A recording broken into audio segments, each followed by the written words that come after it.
Assalamualaikum warahmatullahi wabarakatuh.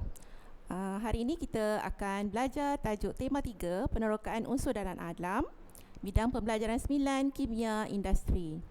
Okey, tajuk kita 9.3, polimer. Baik, untuk standard pembelajaran di bawah tajuk 9.3, iaitu 9.3.3 berkomunikasi mengenai ciri dan proses pemvulkanan getah.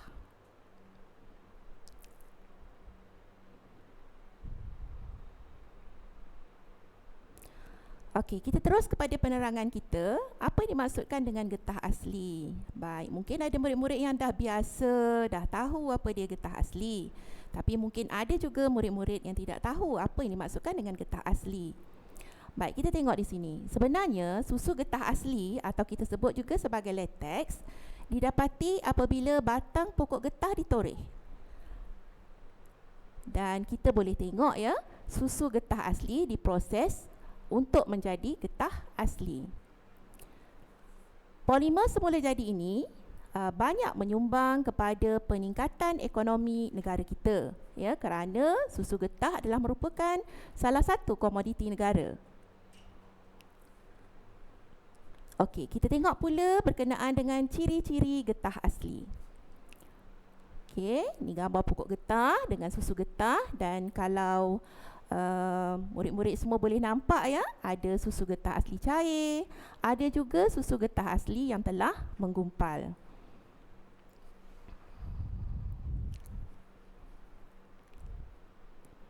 Okey, ini adalah ciri-ciri getah asli. Yang pertama, getah asli bersifat kenyal. Ia juga lembut. Yang ketiganya, tidak tahan haba. Seterusnya, getah asli juga merupakan penebat elektrik yang baik dan ia juga tidak telap udara. Harap murid-murid boleh mengenal pasti ciri-ciri getah asli ini. Seterusnya, kita kaji ciri-ciri getah asli. Kita potong sedikit kepingan getah asli, seterusnya masukkan ke dalam tabung didih yang berisi air. Kemudian kita panaskan secara perlahan-lahan menggunakan penundu Bunsen, dan kemudian kita uji kekenyalan kepingan getah itu setelah kepingan getah menjadi sejuk. Okey, ini contoh gambar rajah untuk menjalankan eksperimen. Dan soalan kita di sini, murid-murid cuba fikir, apa yang berlaku kepada kepingan getah itu setelah dipanaskan? Ya, kita boleh kaitkan dengan ciri-ciri getah asli tadi, yang mana getah asli ini adalah bersifat lembut dan tidak tahan haba. Maka kita tengok jawapannya ialah kepingan getah ini akan menjadi lembut. Jadi ini adalah merupakan salah satu cara untuk mengkaji ciri-ciri getah asli. Seterusnya, kita tengok pula apa tindakan asid terhadap latex.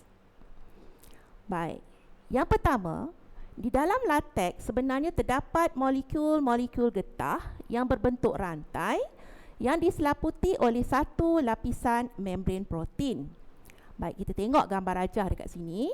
Ya, kita tengok gambar rajah di mana dalam gambar rajah ini menunjukkan rantai polimer getah, ya, yang diselaputi oleh satu selaput membran, iaitu membran protein. Baik, dan di sekeliling molekul getah ini terdapat cas-cas negatif, ya, yang mengelilingi permukaan luar membran tersebut. Dan apabila kita dapati cas-cas negatif ini adalah cas-cas yang sama, maka ianya akan saling menolak, ya, menyebabkan molekul getah ini menolak antara satu sama lain. Jadi, latex kekal wujud sebagai cecair. Baik, cuba kita fikirkan apa yang akan berlaku sekiranya kita tambahkan asid. Baik, merujuk kepada gambar rajah, bila kita tambahkan asid, ya, di dalam asid terdapat ion-ion hidrogen yang bercas positif. Jadi ianya akan meneutralkan cas negatif pada permukaan membran protein. Ya, boleh lihat dalam gambar rajah di situ, ada ion-ion yang bercas positif dan juga ion-ion yang bercas negatif. Seterusnya, apa yang berlaku apabila cas-cas negatif tersebut sudah dineutralkan, maka molekul-molekul ini akan berlanggar di antara satu sama lain. Perlanggaran ini menyebabkan selaput membran protein pecah dan seterusnya molekul ataupun rantai polimer getah ini tadi akan bergumpal dan saling berbelit dan menyebabkan getah menjadi beku ataupun kita sebut istilahnya sebagai menggumpal. Jadi cikgu terangkan dekat sini saya terangkan bagaimana tindakan asid terhadap latex secara keseluruhan. Baik, peringkat awal apabila rantai polimer getah ini tadi yang mempunyai ion-ion bercas negatif di kelilingnya menyebabkan molekul getah ini saling menolak antara satu sama lain. Tetapi apabila kita tambah asid, bermaksud kita menambah ion hidrogen ke dalam larutan ataupun ke dalam cecair latex tersebut, menyebabkan zarah-zarah di sekeliling getah itu dineutralkan. Dan seterusnya, akibat dari zarah getah yang dineutralkan, maka ianya akan berlakulah perlanggaran ataupun saling tarik-menarik dan seterusnya menyebabkan selaput protein pecah. Akibat daripada itu, membran yang pecah, maka rantai polimer getah itu akan bergumpal dan menyebabkan penggumpalan latex. Baik, seterusnya kita tengok apa yang akan berlaku dalam video ini. Coagulation process of latex. If the latex is exposed to air, the coagulation process will occur. This is due to the action of bacteria in latex, which produces acid. The latex coagulation process can be accelerated by the addition of dilute acid solutions as a supplier of ions into rubber latex. Acid commonly used is methanoic acid, where coagulation will occur within a few minutes. Alkaline solutions such as ammonia solution can prevent the coagulation of latex. The positively charged hydrogen ions from the acid that produced by bacteria can be neutralized by the negatively charged hydroxide ions from the ammonia solution. In the rubber latex, rubber molecules in small groups, encompassed by the negatively charged cell membrane proteins. The protein membrane colloid particles will repel each other to prevent the rubber polymer molecules come together to become one big lump. Coagulation of latex can be done by adding acid to it, or leaving it in the air for 1 to 2 days. This is due to the presence of acid produced by the action of bacteria in the rubber latex. Positively charged ion from the acid will neutralize the negative charges on the membrane of colloidal particles in natural rubber latex. Collisions between colloidal particles will break the membrane. When membranes break, polymer molecules of rubber released and combine with one another. This is known as the latex coagulation process. Thank you for taking time to watch this. Okey, saya harap jelas video tadi dapat menggambarkan secara animasi apa yang berlaku terhadap latex, molekul latex apabila dicampurkan dengan asid. Baik, seterusnya kita tengok pula apa yang akan berlaku sekiranya latex dibiarkan tanpa ditambah asid. Maksudnya kita biarkan ianya terdedah kepada udara. Murid-murid tentu tahu kan, dalam udara ni ada bakteria, dan bakteria ni pula apabila jatuh ke dalam latex akan menghasilkan asid untuk melakukan proses penguraian. Maka apa yang berlaku? Latex ini juga lama-kelamaan akan menggumpal disebabkan oleh kehadiran ion hidrogen yang dihasilkan oleh bakteria. Jadi kesannya membran protein molekul juga akan pecah dan menyebabkan getah bergumpal. Okey? Baik, seterusnya kita tengok pula apakah tindakan alkali terhadap latex. Baik, apabila alkali ditambah ke dalam latex, ion-ion hidroksida daripada alkali akan meneutralkan ion hidrogen daripada asid.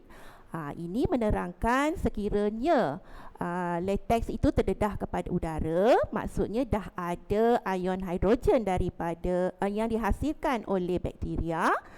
Maka bila kita tambahkan larutan amonia yang mempunyai ion-ion hidroksida, maka ion-ion hidroksida ni pula akan meneutralkan ion hidrogen yang terdapat dalam latex.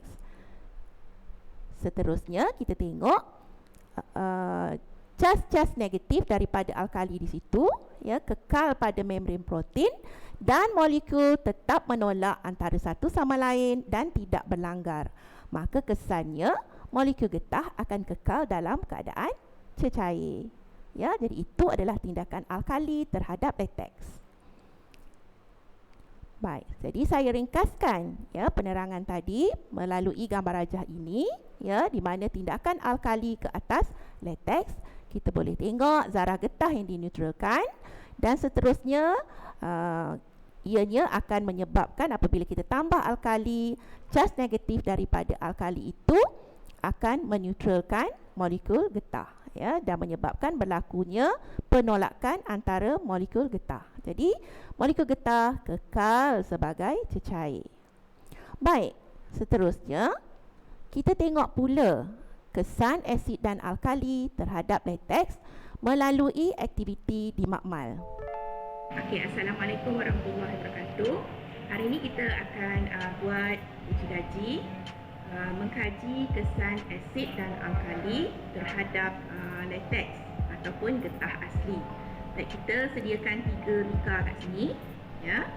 Dalam botol ni adalah getah asli ataupun latex. Masukkan dulu ya.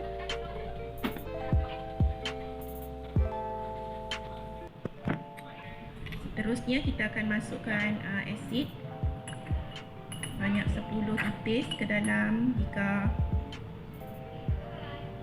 P. Kita akan masukkan amonia. Kita akan masukkan air suling. Seterusnya kita kacaukan.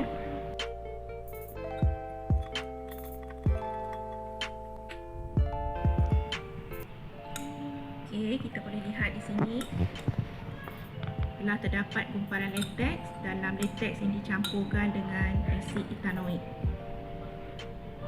Seterusnya untuk bikar Q yang kita campurkan dengan amonia masih kekal cair, dan untuk bikar R yang kita masukkan air suling, ianya akan mengambil masa lah, ya, untuk dia menggumpal yang melibatkan tindakan bakteria. Okey, yang ini yang kita biarkan selama beberapa minit, ya, di dalam udara, dan kita dapati ada juga latex yang sudah mula menggumpal, disebabkan oleh tindakan bakteria. Okey, jadi kita dah tengok ya bagaimana eksperimen untuk mengkaji kesan asid dan alkali terhadap latex. Okey, kita boleh tengok bila kita campurkan dengan asid, latex akan menggumpal. Bila kita biarkan di udara, latex akan turut menggumpal disebabkan oleh tindakan bakteria. Baik, seterusnya jom kita uji diri anda. Tentu semua dah faham kan tentang getah asli? Baik. Jadi anda boleh jalankan aktiviti ini di rumah, ya. Murid-murid semua mungkin boleh berbincang jawapan dan tuliskan jawapan. Apakah pemerhatian anda selepas 10 minit bagi latex di dalam bikar P, bikar Q dan bikar R? Cikgu boleh bantu ya awak semua untuk memeriksa jawapan. Jadi kongsikan jawapan anda bersama dengan guru anda. So itu saja. Sekian, terima kasih.